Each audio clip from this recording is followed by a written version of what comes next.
بسم اللہ الرحمن الرحیم. کرنٹ افیئرس کے ساتھ میں ہوں سردار امید اور میرے ساتھ سینئر صحافی تجزیہ کار جناب راجہ کفیل احمد خان صاحب تشریف فرما ہیں.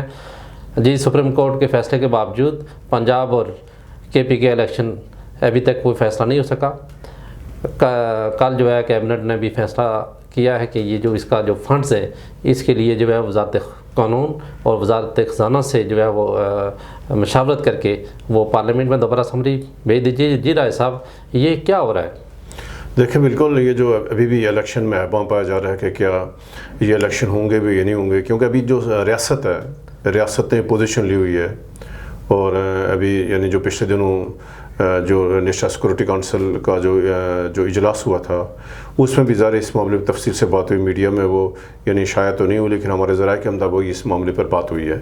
اور ابھی ریاست یہ فیصلہ کر چکی ہے کہ اس وقت جو پاکستان کے حالات ہیں، پاکستان کا جو سیکورٹی ایشوز جو درپیش ہیں، جو مالیاتی ایشوز ہیں یعنی درپیش ہیں، اور ایسے حالات میں یعنی جو ہے نا ملک مزید اس میں سیاسی تقسیم کا عمل نہیں ہو سکتا.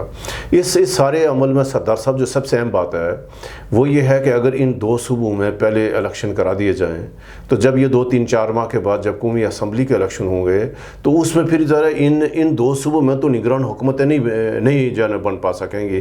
تو پھر یہاں جو حکومتیں ہوں گے وہ انتخابات میں مداخلت کریں گی، اور یہ جو آئندہ جو ہوں گے قومی اسمبلی کا الیکشن ہوں گے اس میں یہ اثر انداز ہوں گے.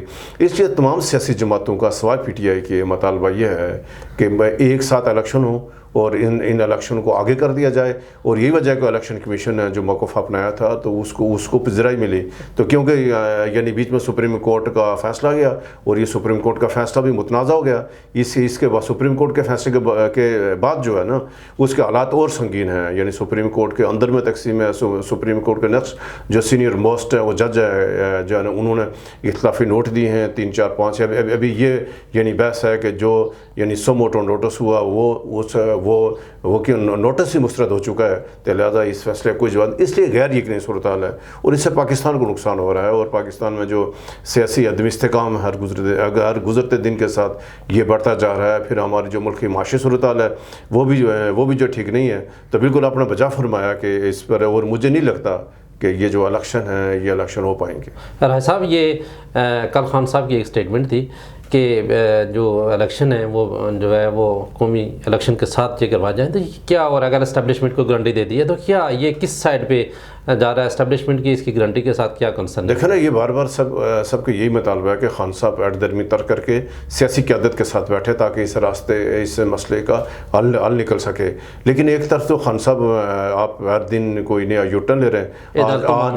آج انہوں نے وہ بیان دیا ہے کہ جو میری حکومت کو ہٹانے میں امریکہ ملوث نہیں تھا اور ساری کی ساری جو سازش ہے یہ پاکستان میں ہوئی ہے.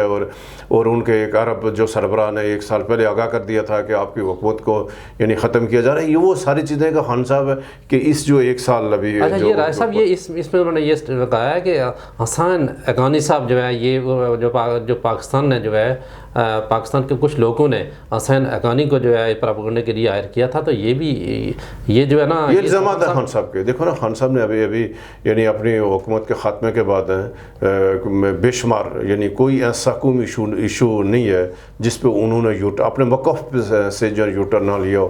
ذرا خان صاحب جب موجی آدمی ہیں آئے روز اس طرح کی بات کریں، لیکن خان صاحب کے ایسے بیانات سے پاکستان کو قیمت چکانی پڑ رہی ہے. پاکستان میں سیاسی استحکام جو ہے نا عدم استحکام جو ہے بڑھتا جا رہا ہے. تو اس کا ایک ہی حل ہے کہ سیاسی قیادت آپس میں بیٹھے، پارلیمنٹ اس میں اپنا جو ہے ضرورت مندانہ جب موقف اپنائے اور پھر جا کر جو ہے نا پاکستان کے حالات میں بہتری آ سکے. راجہ صاحب، ہماری فیڈرل منسٹر جو ہے وہ برائے اطلاعات نے یہ اسٹیٹمنٹ دی ہے کہ 4 سال سے تباہ کرنے والا معیشت جو ہے وہ خان صاحب وہ ہماری 1 سال کی جو ہے وہ ہمیں رپورٹ مانگ رہا ہے. تو یہ جو ہے نا 4 سال کا اور 1 سال کا جو ہے آپس میں موازنہ کیا جا رہا ہے. تو یہ اس موقع پہ ان سب کو ایک پیج پہ نہیں ہونا چاہیے. دیکھیں، ابھی جو 1 سال میں جو اتحادی حکومت کی جو کارکردگی ہے تو یہ انتہائی مایوس کن ہے. ابھی ان کو پریشانی یہی ہے کہ جو وعدے کیے تھے شہباز شریف صاحب نے، آپ کو یاد ہوگا کہ عدم اعتماد سے پہلے جب ایسے حالات پیدا ہو رہے تھے کہ عمران خان صاحب سے جان چھڑانے کا فیصلہ ہو چکا ہے، ریاست فیصلہ کر چکی ہے، تو اس دوران یہ شہباز شریف کا آپ کو یعنی وہ بیان آج بھی یاد ہوگا، اس نے کہا تھا کہ میں 100 دن یعنی ہمیں 6 ماہ میں یہ جو یعنی ملک کی معیشت ہے میں اس کو ٹھیک کر لوں گا، لیکن بجائے ٹھیک ہونے کے آج 1 سال ہو گیا ہے، ٹھیک ہونے کے بجائے پاکستان بہت برے حالات سے دوچار روزگار دیں گے، انہوں نے تمام یہ کہا تھا۔ یعنی آج اگر 2022 کو دیکھیں کہ اپریل 2022 اور اپریل 2023 میں بہت فرق آ گیا ہے، پاکستان معاشی طور پر بہت دیوالیہ ہو چکا ہے، ڈالر کہاں سے کہاں پہنچ گیا ہے، یعنی ابھی تو پاکستان کا سروائیول ایک سوال بن گیا ہے کہ پاکستان کا آنے والے دنوں میں کیا ہوگا، اور اس لیے عوام میں تشویش ہے، پریشانی پائی جا رہی ہے۔ بالکل راج صاحب، شہباز شریف صاحب نے بالکل یہ کہا تھا کہ ہم کوشش کریں گے کہ 2017-18 والا جو ریٹس ہیں اس تک جو ہے مہنگائی کو کنٹرول کریں، اور واپس 2017-18 والی صورتحال ہو، تو بالکل ہماری مہنگائی کہاں پہنچ گئی، بے روزگاری جو ہے وہ روز بروز بڑھ رہی ہے، حالات خراب ہوتے جا رہے ہیں۔ اس کے بعد جو ہے نا راج صاحب، ابھی یہ بہت سارے جو نوجوان ہیں وہ جن کو روزگار نہیں ملتا، تو وہ تو روڈوں پہ وہ بہت ساری اور ایشوز میں جو ہے ملوث ہو گئے ہیں، تو یہ بھی ایک بڑی بری خبر نہیں ہے؟ آپ بالکل وجہ فرما رہے ہیں آپ، ذرا حالات پاکستان کے تشویشناک ہے، اور ہر شخص کو تشویش ہے کہ یہ ایٹمی پاکستان کا کیا بنے گا، اور یعنی حالات بہت سنگین ہیں۔ رائے صاحب، 1973 کا جو آئین ہے وہ اس کی گولڈن جوبلی منائی جا رہی ہے، اور بڑا جوش و خروش ہے۔ 1956 کا آئین، اس کے بعد 1962 کا جو آئین تھا وہ متنازع ہوا تھا، پھر 1973 کا آئین جو بالآخر وہ منظور ہوا، اور اس میں بہت ساری ترمیم بھی ہوئی، تو یہ ویسے اچھا لگ رہا ہے کہ جو ہے نا یہ ہم اپنی جو ہے بہت ساری چیزوں کو تجدید کر رہے ہیں، تو اس پہ ذرا بات کریں۔ دیکھیے جو 1973 کا آئین ہے، اس میں کوئی شک نہیں ہے کہ متفقہ اور مشترکہ یہ دستاویز ہے، اور تمام سیاسی اس وقت کی تمام سیاسی قیادت کا متفقہ یہ آئین ہے، اور لیکن جو افسوسناک بات یہ ہے کہ 1973 کے آئین کے باوجود پاکستان میں مارشل لگا، اور یہ پرویز مشرف 9 سال تک جو مارشل مارشل رہے، اور آج جو پاکستان ہے، آج بھی پاکستان انہی حالات سے دوچار ہے جو 1970 کے میں پیدا ہوئے تھے۔ آج اس کے باوجود، یعنی ایک پارلیمانی نظام ہونے کے باوجود، آج تک کوئی بھی جو پاکستان کا منتخب وزیر اعظم ہے 1973 کے متفقہ آئین کے باوجود وہ اپنی آئینی مدت پوری نہیں کر سکا۔ یہاں جمہوری حکومتیں ہیں، یہاں پارلیمانی نظام ہے، لیکن جو اختیارات ہیں وہ کسی اور کے پاس ہیں۔ جو آج تک جو پاکستان کے عوام کا جو مینڈیٹ ہے، پاکستان کو حق رائے دی، پاکستان لوگوں کو اس کو تسلیم نہیں کیا گیا۔ پہلے تو یعنی نواز شریف صاحب نے وہ نعرہ لگایا ووٹ کو عزت دو، اور پھر ابھی خان صاحب کر رہے ہیں، خان صاحب 3.5 سال وزیر اعظم رہنے کے باوجود آج خان صاحب یہ اعتراف کر رہے ہیں کہ یہ حکومت کسی اور کی تھی تو مجھے تو استعمال کیا جاتا رہا۔ تو یہ وقت آ گیا ہے کہ پاکستان کی سیاسی قیادت کو، پاکستان کے اداروں کو، اور یہ جو ہمیں آئین کو ہمیں آئین کے تابع ہونا پڑے گا۔ جب تک تمام ادارے آئین کے تابع نہیں ہوں گے، تمام ادارے پارلیمنٹ کے تابع نہیں ہوں گے، تو پاکستان میں استحکام نہیں۔ لیکن آج تو ہم اس میں یعنی جشن منا رہے ہیں کہ 50 سال ہو گئے متفقہ آئین کو، لیکن اس متفقہ آئین کے باوجود آج جو پاکستان کے حالات ہیں بہت تشویشناک ہیں۔ پاکستان میں سیاسی استحکام ہے، پاکستان میں معاشی عدم استحکام ہے، یعنی پاکستان سنگین صورتحال سے دوچار ہے۔ اس کا تقاضا یہی ہے کہ ہم اتحاد و یکجہتی کے ساتھ ہم آئین کو تسلیم کریں، آئین پر عمل کیا جائے۔ جی رائے صاحب، اسی دورانیے میں ہمارے جنرل ضیاء صاحب نے 1977 میں انہوں نے بھی بڑی اچھی اننگ کھیلی تھی۔ ان کا جو دورانیہ تھا تو اس میں ریٹس کا شاید انہوں نے لوگ کہہ رہے ہیں کہ بڑا کنٹرول تھا، تو واقعی یہ ایسی صورتحال تھی؟ دیکھیں نا، وہاں جو یعنی ضیاء کا ماشاء اللہ، اس کے بعد پھر جو پرویز مشرف کا ماشاء اللہ، اس سے پہلے جو ایوب خان کا ماشاء اللہ، یہی جو ہمارے جو زیادہ ماشاء اللہ جو مسائل ہیں پاکستان کے، آج پاکستان کو جن سنگین صورتحال سے دوچار ہے، اس کی ایک ہی بنیادی وجہ یہ ہے کہ جو ہم نہ تو یہاں پارلیمانی نظام ہے، نہ یہاں صدارتی نظام ہے۔ ابھی پریشان ہم ابھی بھی یعنی پاکستان کے لوگ یہ کنفیوز ہیں کہ جو ہمارا پارلیمانی نظام ہے یہ پاکستان کو مسائل سے نہیں نکال سکا، پاکستان کے عوام کو یہ جو مسائل کی دلدل ہے وہاں سے باہر نہیں لے سکا۔ تو لوگ سوال کر رہے ہیں کہ ان کو کیا ملا، یعنی آج جو ہمارے بعد جو ملک آزاد ہوئے، اس یعنی جنوبی ایشیا میں پاکستان کمزور ترین ملکوں میں شامل کیا جا رہا ہے۔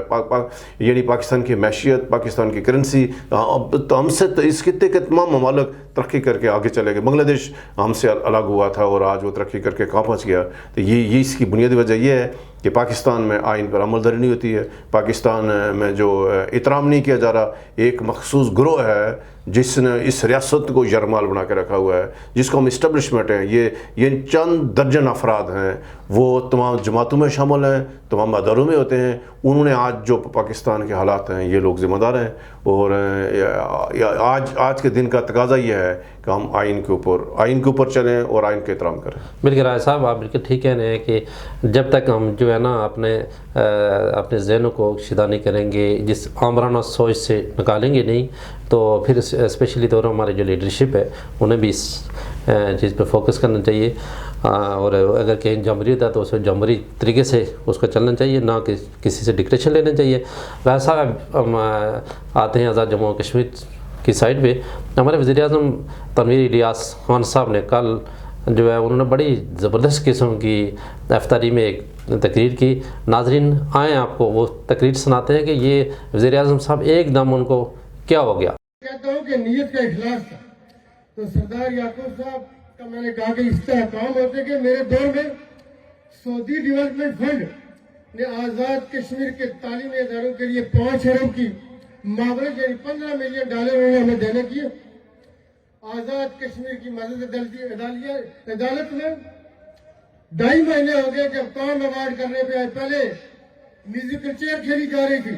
میں نے کہا کام دو, 15 ملین انہوں نے دیے. میں نے کہا 30 ملین میں اور لا کے دوں گا, اسی ادارے سے لا کے دوں گا, میں جاؤں گا جدہ.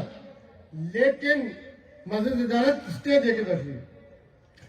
میں نے اس دن کہا تھا میرپور میں کہ راوڑا کوٹ سے دھواں ڈالیں گے, کس بات کریں گے. لیکن رمضان کا مہینہ لوگ کہتے ہیں کہ پنچ کا دھواں عید کے بعد زیادہ اچھا نکلتا ہے. رمضان میں لحاظ کرنا پڑتا ہے تو انشاءاللہ عید کے بعد نکالیں گے. سڑک سے چلنے والوں کو بلا کے اسٹے دیا جاتا ہے.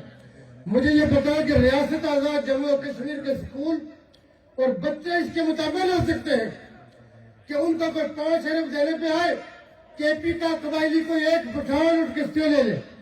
اسٹے دینے والا یہ نہیں دیکھتا میں اسٹے کیوں دے رہا. 2.5 ارب کے ٹیکس چوری کے کیس فیکٹریاں راتوں رات کھل جاتی ہیں.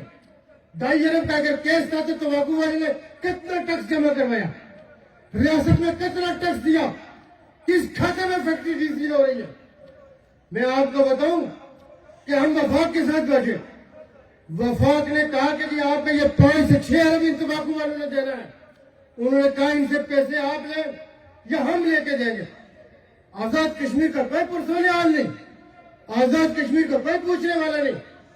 بھائی اسٹیج دیا جاتا ہے کن بنیاد پہ؟ یہ ایک ٹیمپرری آرڈر ہوتا ہے, اس کو 2-4 دن میں اڑایا کیوں نہیں جاتا؟ الیکشن کمیشن کے پاس لوکل وارڈ کے کونسلروں کا کوئی کیس بڑی عدالت جمع کر جائے, اس کو کہ ادھر بھیجو ہم نپٹیں گے. صحیح ریاست کے اندر سیاست عوام کا حق ہے, سیاستدانوں کا حق ہے. اس ڈومین میں کون آ سکتا ہے کون نہیں آ سکتا, فیصلے ہم کریں گے. کوئی کسی سے بیٹھ کے پیچھے مانیٹر کرنا چاہتا ہے اس کو بھی دیکھیں گے. ہم یہ کہتے ہیں کہ ہم بتائیں گے کہ ہمارے اختیارات کیا ہیں, دوسرے کے اختیارات کیا ہیں یہ ہم بتائیں گے. ہمیں نہ ڈکٹیٹ کیا جائے, نہ ہمیں ڈکٹیشن لینی آتی ہے, نہ کسی کو ڈکٹیٹ کرنے دیں گے. جی ناظرین, آپ نے وزیر اعظم صاحب کی تقریر سنی. جی رائے صاحب یہ بتائیں یہ راولا کوٹ کا واقعہ کیا ہے اور یہ انہوں نے کس سائٹ پہ وہ سگنلز دیے ہیں؟ کیا کوئی جو ہے یہ کوئی ان کو پیپر دیا گیا تھا کہ جس پہ انہوں نے ان کو سامنے رکھ کے انہوں نے بات کیا؟ پیپر تو ویسے دیکھتے ہی نہیں. سردار صاحب یہ وزیر اعظم صاحب کی تیسری تقریر ہے اور مجھے افسوس ہوا کہ بھائی آزاد کشمیر کا جو وزیر اعظم ہے, پہلی بات یہ ہے کہ اس کو اس طرح کے گفتگو زیب نہیں دیتی, خواہ وہ تنویر الیاس ہو خواہ یعنی کوئی بھی ہوگا. وزیر اعظم ایک اس کا عزت احترام ہے, اس عہدے کا احترام ہوتا ہے کہ وزیر اعظم اس کرسی پہ جو فائز شخص ہے اس کی ایک لفظ ظاہر ہے وہ ریاست کی نمائندگی کر رہا ہوتا ہے. لیکن مجھے افسوس ہوا کہ کل جس طرح کے ساتھ وزیر اعظم نے, جیسے ابھی یعنی ناظرین نے جو وزیر اعظم کو گفتگو سنی, کیا کوئی وزیر اعظم اس طرح کی گفتگو کر سکتا ہے؟ کیا جو وزیر اعظم اپنی عدلیہ کے بارے میں اس طرح کی گفتگو کر سکتا ہے؟ کیا کوئی وزیر اعظم اپنے اداروں کے بارے میں اس طرح کی گفتگو کر سکتا ہے؟ اب سوال یہ پیدا ہوتا ہے کہ وزیر اعظم مشتعل کیوں ہوئے؟ کیا جو وزیر اعظم صاحب نے جس طرح کے ساتھ جو آزاد کشمیر کا آئین ہے، جو رولز آف بزنس ہیں، ان کے ساتھ جو کھلواڑ یعنی شروع کر رکھا ہے، کیا اس کو ادارے روکے نا؟ کیا جس طرح کے ساتھ وہ آئے روز عہدے بانٹ رہے ہیں، وزیر اعظم special assistant to prime minister کا تقرر کر رہے ہیں، وزیر اعظم سیکریٹریٹ کے لیٹر پیڈ پہ جو آپ تقرر نامہ جاری کر رہے ہیں، کیا آئین قانون اس کی اجازت دیتا ہے؟ کیا جو اب تک آپ جو اقدامات کر رہے ہیں، کیا اگر یہ عدالتیں نہیں روکیں گے تو آپ نے ایک اور اشارہ کیا کہ وہ جو ٹیکس کوئی ہے جو راتوں رات ایک جو فیکٹری کھولی گئی 2.5 ارب ہے، تو جہاں بھی وزیر اعظم صاحب ہمارا آپ کے ساتھ سوال ہے کہ آپ نے غور کیا کبھی تحقیقات کی کہ یہ جو بند فیکٹری تھی، یعنی جس نے 2.5 ارب بقول آپ کے 2.5 ارب کا ٹیکس دینا تھا، یہ کس نے کھولی؟ یہ اس نے کھلوائی جو آپ کے ساتھ صبح شام ہوتا ہے۔ آپ نے پوچھا نہیں ہے؟ چلو کئی اداروں سے تحقیقات ہو، آپ نے کوئی تحقیقات کروائی ہے؟ کبھی کوئی کمیٹی بنائی ہے کہ یہ جو یعنی CBR میں کرپشن ہو رہی ہے، اس کا اصل ذمہ دار کون ہے؟ تو آپ ایسے جا کر جلسوں میں جو الزامات لگا رہے ہیں، یہ بہت افسوس ہے۔ پھر جو آپ نے دوسری بات کی کہ اس کو یعنی سعودی عرب نے کو $15 ملین کا جو فنڈ دیا، آپ نے جا کر فنڈ لایا۔ پہلی بات یہ ہے کہ جناب وزیر اعظم صاحب، آپ کو شاید معلومات نہیں ہے، کسی نے آپ کو صحیح بتایا نہیں ہے۔ یہ 2020 میں یہ سعودی فنڈ نہیں ہے، یہ اسلامی ڈیولپمنٹ فنڈ اور قطر فنڈ ہے۔ قطر کی جو چیریٹی ہے، قطر فاؤنڈیشن ہے، $5 ملین قطر فاؤنڈیشن کا ہے اور $10 ملین کا یہ اسلامی ڈیولپمنٹ بینک کا فنڈ تھا۔ یہ 15 ملین ان کا تھا اور 4 ملین آزاد کشمیر کی حکومت نے دینے تھے اور 3 ملین اس NGO نے دینے تھے جس نے یہ کام لے کے، تو یہ کو $22 ملین کا پیکیج تھا۔ تو جناب وزیر اعظم صاحب، آپ نے اس کی تحقیقات کرائی ہے کہ اس میں رکاوٹ کون بنا ہوا؟ 2020 سے 2024 میں یہ منصوبہ مکمل ہونا تھا، تو آج یہ 2023 اینڈ ہونے والا ہے۔ تو کیا آپ نے اس پہ تحقیقات کرائی ہے کہ کون ذمہ دار ہے؟ کیا ذمہ داروں کے خلاف آپ نے کارروائی کی ہے؟ تو ایسے جا کر بڑکے مار کر اپنے ججوں کو دھمکی دینے سے جناب محترم وزیر اعظم صاحب، یہ بہت غلط بات ہے۔ آپ کا یہ طرز عمل آپ کو اچھا نہیں لگتا۔ ہم تو یہ کہیں گے کہ اگر کوئی اس طرح کے معاملات ہیں، آپ جلسوں میں نہ تقریر کریں، آپ کابینہ میں بات کریں، آپ اپنی پارلیمانی پارٹی میں بات کریں کہ یہ کوئی جج آپ کی بات نہیں سن رہا، کوئی بیوروکریٹ آپ کی بات نہیں سن رہا، آپ اس کو کابینہ میں زیر بحث لائیں تاکہ ان مسائل کا حل نکلے۔ آپ کہہ رہے ہیں کہ میں راولہ کوٹ میں جا کر دھواں نکالوں گا، جب سردار حمید صاحب مجھے یہ بتائیں کہ راولہ کوٹ میں آپ نے دھوئیں کی کوئی فیکٹری لگائی ہوئی ہے، وہاں وزیر اعظم صاحب کسی نکے پہ چڑھیں گے دھواں نکلنا شروع ہو جائے گا، یہ کس طرح کی باتیں کر رہے ہیں وزیر اعظم صاحب؟ مجھے تو بہت افسوس ہوا کہ وزیر اعظم کو راولہ کوٹ جا کر میں حیران ہوں کہ راولہ کوٹ میں جا کر مجھے تو راولہ کوٹ والوں پہ مجھے اس پہ یعنی تشویش ہو رہی ہے کہ وہاں کو کیسے دھواں نکالے گا وزیر اعظم جا کر راولہ کوٹ۔ راج صاحب دیکھیں نا، اسمبلی میں ان کو جو ہے اسپیکر چلنے نہیں دیتے، روزانہ جو ہے اجلاس بنا لیتے ہیں، وہ بھی اجلاسوں سے بھی بڑے تنگ ہوتے ہیں۔ اچھا، راولہ کوٹ چونکہ بڑی زبردست قسم کی جگہ ہے، ٹھنڈی جگہ ہے، تو وہاں پہ جو ہے نا راولہ کوٹ میں دھواں نکالنے سے ویسے ہی بڑی چس آتی ہے، یہ کوئی ویسی بری بات نہیں ہے۔ اور دوسرا راج صاحب ہے وہ جو انہوں نے جو ہے نا بہت ساری جو تقریریں کی ہیں، بہت سارے انہوں نے جذباتی باتیں بھی کی ہوں گی، بہت ساری چیزیں، جب ہمارے وزیر اعظم صاحب تھوڑے سے جذباتی بھی ہیں، لیکن جو چیز دیکھتے ہیں وہ ایک دم کہہ دیتے ہیں، شاید وہ اس کو جو ہے نا وہ نہیں کر پاتے، کسی ان کو غلط بریف کرتا ہے، یہ بھی شاید میرا خیال ہے وہ لیٹ نائٹ جو ان کی میٹنگ ہوتی ہے رات کو آخری پیر، تو اس میں شاید کہ ان کو غلط بریف کرتا ہے۔ تو جناب وزیر اعظم صاحب، آپ بریفنگ صبح 11-12 بجے لیا کریں اور 5 بجے ان ساری بریفنگ کو ختم کریں، تو آپ کو سمجھ آ جائے گی کہ جو آزاد کشمیر کے مسائل کیا ہے۔ آپ جب رات 3 بجے سے بریفنگ لیتے ہیں تو ظاہر ہے وہ اس طرح کی بریفنگ میں ایسے نتائج آنے ہیں جس طرح کے ساتھ آج کل جو نتائج صاحب کی تقریر سے جو یعنی چیزیں سامنے آ رہی ہیں۔ جی راج صاحب، مجھے بتائیں کہ یہ اسپیکر کا اور وہ PM کا جو آپس میں جو معاملات چل رہے تھے، تو اسپیکر صاحب بالکل خاموشی ہو گئی، تو یہ دیکھیں نا، یہ بھی تو اسی کی ایک کڑی ہے نا۔ یہ ہمارے جو PM صاحب اس طرح کی تقریر نہ کرتے تو کدھر جو ہے وہ اسپیکر نے کدھر ان کو چھوڑنا تھا؟ وہ دیکھیں وہ جو اسپیکر ہے یہ غیر جانبدار آدمی ہوتا ہے، اس نے ہوش کو چلانا ہوتا ہے۔ وزیر اعظم صاحب تو تقریریں کرتے ہیں، ذرا ان کو شوق ہے اس طرح کے گفتگو کا، تو ذرا اسپیکر کوئی بھی نہیں کرتا۔ آپ دیکھیں آزاد کشمیر کا جو یعنی بڑے سیاستدان ہیں، جب اس وزارت عظمیٰ کی کرسی پر کت کاٹ کے لوگ رہے ہیں، ان سے پہلے مجاہد یاور رہے ہیں، غازی ملت رہے ہیں، سالار جمہوریت رہے ہیں، بہت بڑی قدر آج محترم تنویر الیاس خان صاحب ہیں، تو ان کی 1 سال سے تو مجھے تو افسوس ہے یہ جو عہدہ ہے وزارت عظمیٰ کا یہ بے توقیر ہو گیا وزیر اعظم کی آئے روز اس طرح کے گفتگو سے. کبھی وہ کسی کو گالیاں دیتے ہیں فون پر, کبھی جا کر جلسوں میں تقریروں پہ گالیاں دیتے ہیں. تو ظاہر ہے یہ وزیر اعظم صاحب کو اپنے قول و فعل پہ اپنے رویے پہ نظر ثانی کی. یہ آپ کی بہتری اسی میں ہے کہ آپ اپنی پالیسی تبدیل کریں تاکہ جو آپ جس مقصد کے لیے آئے ہوئے آپ عوام کے جو فلاح و بہبود کے لیے آئے, عوام کے مسائل حل کے لیے, تاکہ وہ مسئلے حل ہو سکیں. راجہ صاحب نئے بندے ہیں نا, وہ چاہتے ہیں کہ یہ جو کام 4 سال کا کام ہے وہ 1 سال میں کریں, اور ان کو ٹائم اس طرح کا شاید ملے گا یا نہیں ملے گا. لیکن ہماری تو یہی دعا ہے کہ یہ وزیر اعظم تنویر الیاس صاحب کو پورا ٹائم ملے, اور جو بھی انہوں نے اعلانات کیے ہیں, جو بھی ان کی پازیٹیو کام ہے, ان کو یہ پایہ تکمیل تک پہنچے. ایسا یہ جو آزاد کشمیر کی جو سیاسی پارٹیز ہیں, اس کے حوالے سے جو ہے وہ کوئی ایک جو وکیل ہیں وہ شاید جو ہے وہ عدالت میں گئے ہیں, اور اس پہ کوئی فل کورٹس نے بھی وہ تشکیل دیا گیا ہے. تو یہ کیا معاملات ہیں؟ اس میں بھی سنا ہے کہ پی ٹی آئی کو جو ہے وہ ایک دم جو فوکس کیا گیا. باقی سیاسی پارٹیز بھی ہیں یا خالی صرف پی ٹی آئی ہے؟ اصل میں یہ جو یعنی کیس تھا, یہ جو بلدیاتی الیکشن ہوئے, اس میں جو سیاسی جماعتوں نے اپنے ان لوگوں کو نوٹس جاری کیے جنہوں نے پارٹی پالیسی کی خلاف ورزی کی. تو وہ ایک کیس لے کر جو طاہر انور صاحب ہیں راولا کوٹ کے, جو کارپوریشن کے جو یعنی کانسلر تھے مسلم نون کے, وہ ایک مقدمہ لے کر جو ہائی کورٹ میں گئے اور جا کر ریٹ کی کہ یہ جو یعنی مسلم نون آزاد کشمیر کے صدر ہیں, تو ان کی تحریک پہ جو الیکشن کمیشن نے ان کو نوٹس جاری کیا, تو یہ غیر آئینی ہے کیونکہ شاہ غلام قادر یا مسلم نون کی جو رجسٹریشن ہے یہ اس نے قانونی تقاضے پورے نہیں کیے. جب یہ پارٹی ہی رجسٹرڈ نہیں ہے تو اس کا صدر کا حکم پھر اس کی آئین کی کوئی حیثیت نہیں ہے. اس کے اوپر 2 رکن سپریم جو ہائی کورٹ کے بیچ نے جسٹس راجہ صداقت اور یعنی سردار اعجاز صاحب اس کے یعنی سربراہی میں یعنی ڈویژنل بینچ نے پھر جا کر جب یہ تحقیق ہوئی, جب یہ پتہ لگا کہ پاکستان کی جو باقی جماعتیں ہیں جس میں پاکستان تحریک انصاف اور پاکستان پیپلز پارٹی, ان کی بھی رجسٹریشن میں جو ہے نا یہ قواعد و ضوابط کو ملوث خاطر نہیں رکھا گیا, سنگین بے ضابطگیاں ہوئی ہیں. تو پھر اس کے بعد جو ہائی کورٹ کا فل بیچ بنا ہے, اب اس کو تمام جماعتوں کو نوٹس جاری ہو چکے ہیں. 13 اپریل کو اس کی سماعت ہے, اور یہ مقدمہ آزاد کشمیر کی سیاسی تاریخ کے لیے کا انتہائی اہم مقدمہ ہے. اس سے سیاست کے اثر تعین ہے. اور اس میں جو سب سے اہم بات یہ ہے کہ جو آزاد کشمیر کا جو الیکشن ایکٹ ہے 2020 ہے, اس کے تحت جو سیاسی پارٹیاں ہیں ان کی وہاں تعریف کی گئی ہے کہ سیاسی جماعتوں کے الیکشن ہوا کریں گے, جو ان کے عہدیداران ہیں یہ الیکشن کے ذریعے منتخب ہوں گے. تو یہ کہ اس وقت جو آزاد کشمیر میں جماعتیں ہیں جو یعنی جن کی جو مطلب پاکستانی جماعتوں کے شاخیں ہیں, ان کے سارے جو سربراہان ہیں یہ نامزد ہیں.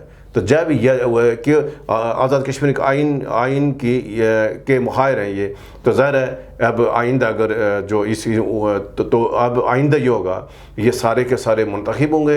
ان کو کوئی اسلام آباد سے, لاہور سے, رائے گنج سے, بنی گلہ سے, کہیں جو کراچی سے, براولر سے کوئی ان کو نامزد نہیں کر پائے گا. یہ ایک اچھی بات ہے اور اس کا آئین پر عمل درآمد ہونی چاہیے. لیکن اس سے سب سے زیادہ جو نقصان ہوگا کہ اگر یہ فیصلہ ان جماعتوں کے خلاف آتا ہے تو نقصان پاکستان تحریک انصاف کا ہوگا, نقصان سردار تنویر الیاس کی حکومت کا ہوگا, اور جو پی ٹی آئی کے سارے میں پی ٹی ایس پہ پیپلز پارٹی مسلم نون کے ایم ایل اے سارے آزاد ہو جائیں گے. پھر وزیر اعظم کے حق کو ہٹانے میں یعنی جو ایک آئینی رکاوٹ تھی کہ شاید یعنی جو پارٹی سے یعنی پارٹی پالیسی سے جو یعنی خلاف ورزی ہے یعنی پولیٹیکل پارٹی ایکٹ کی جو یعنی خلاف اگر کو نائل ہو سکتا ہے, یہ سارے کے سارے اس پابندی سے آزاد ہو جائیں گے.